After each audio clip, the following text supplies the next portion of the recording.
Hi, my name is Andy Freeman and this is this week's Shush. And this week we're thinking about silence, and a little bit like last time we're just going to try this as a different thing to put within your well-being toolkit. So why is silence something that's useful for our well-being? Well, there's been a whole bunch of studies that have found a number of different kind of elements of the impact of silence. One of the things that really struck me was a guy called Melville in 2006 who realized that when we are being silent, something goes on within us where we begin to pick up something called self-generated cognition. We begin to pick up almost like our inner voice. If you're still for a moment and wait, you begin to hear some things. You hear what's around you, you hear things maybe that are drowned out by the noise of life. You hear the noise of everyday life going on around us, as you can hear in this video. But you also hear your thoughts, you hear yourself. You hear the things that are going on in your mind. So silence can help us in that way. The journal Heart found that silence is a great stress reliever, and many other studies have found that as well. And in 2013, a study took place in the States which found that actually being silent grows cells in the hippocampus, in the memory area of our brain. So being silent has been found in a number of ways to really help people, and silence is something that people have done throughout history, whether in a spiritual context or within a reflective context, or even just in a kind of personal well-being kind of idea. Being silent gives us time. It enables us to stop. So how do we do this? Well, this is what we're going to do right off the bat. I'm going to give you a period of extended silence now. We're just going to have an image on the screen. And just a couple of things to try as you get started on this. Sometimes being silent with no stimulus at all is quite hard. So we're going to give you some candles to look at and just allow them to just be there. There's going to be no noise, there's going to be no music for this little part. Just allow them to speak to you. But just most of all, just take the space. So don't think about anything particularly. Really feel like you've got to achieve something out of this. Just take some space. Just stop and just see what happens. So watch this little video now, and this is going to take about 3 or 4 minutes.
Marianne Moore said the deepest feeling always shows itself in silence. Something happens when we're silent. We give time for everything that's deep within us to kind of bubble up a little bit. And that can actually be quite scary, quite difficult. Sometimes we like the sound to drown things out. When you're going through a time of grief and bereavement or pain, you might want to keep busy just to keep that sound out. But eventually it needs to come. And being able to listen to yourself and be aware of what's there is a really valuable tool. We've quoted many times Carl Rogers' idea that the paradox is when we accept ourselves exactly as we are, then we can change. So sometimes the deepest meaning comes through in silence. So what was it that you picked up during that time of quiet? What came to mind? What was aware? What was going on within you? William Burroughs said that silence is only frightening to people who are compulsively verbalizing. And I get what he's trying to say, but it's not really true, because silence means that all of these things within us that we may have even pushed down, it's the opportunity to rise up. What do we do with that? Well, the danger is we don't want to know what's in us, but it's in us. So that sense of being aware, of recognizing things, can be really helpful. Here's 3 things I do, and I want you to try these now. If something came to mind during that period of silence. The first thing is to notice. I like to put it in my hand. Notice that emotion or feeling that came out. Be aware of it. Check it. See what's happening with it. Why is it there? Why do I feel that? The second thing is you might need to put it away for later. I have a memory when I was a child of a cupboard that we had in our kitchen, and on a top shelf my mum put all the things that for special occasions, Christmas, that kind of thing. And sometimes imagine taking an emotion and putting it on that top shelf. I'm going to come back to that later. I'm going to get some help with that. I'm going to go and talk to somebody about that. And the third thing might be just to listen to it and to be aware of it. We don't need to do anything with it, but I'm just going to be aware that I feel that and notice that I feel that. And in many kind of different therapeutic sessions, the idea of being aware of something is half the battle. Thomas Merton, the spiritual teacher, said that there is a greater comfort in the substance of silence than in the answer to a question. There is a greater comfort in the substance of silence than in the answer to a question.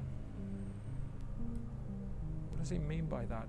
It's that sometimes allowing that space and allowing things to draw up can be more helpful than something directive like a question. How do you feel?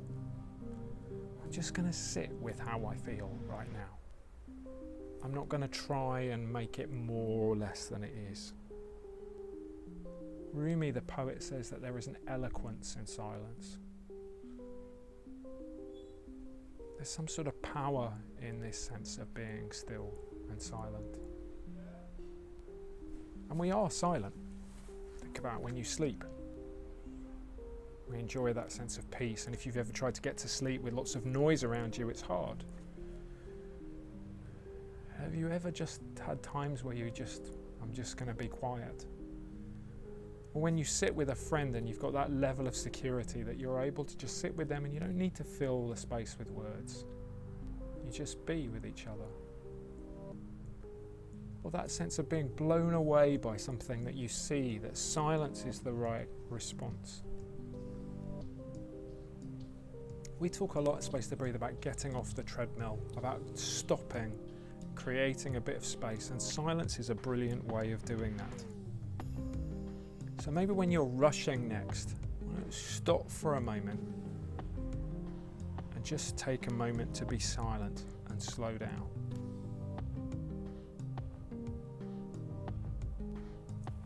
What about using silence as a way to ponder decisions, to stop and then to ponder and to wait and allow a decision, allow an idea to bubble up in you, to not just snap into, I've got to do this, I've got to do that, just to wait and take your time. Lao Tzu said silence is a great source of strength, and it's because sometimes there is a strength in waiting. So what we're going to end this session with is the same as we started. I'm going to give you a period of silence, again with some images to look at. And this time I just want you to reflect on a life decision and allow it to just sit with you. So bring it to mind now. Something you're pondering and you're thinking about. What shall I do about that situation? And we're just going to be silent together.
I wonder how you found that. I wonder if there's any wisdom for you in that sitting and waiting and pondering. Why don't you try it again?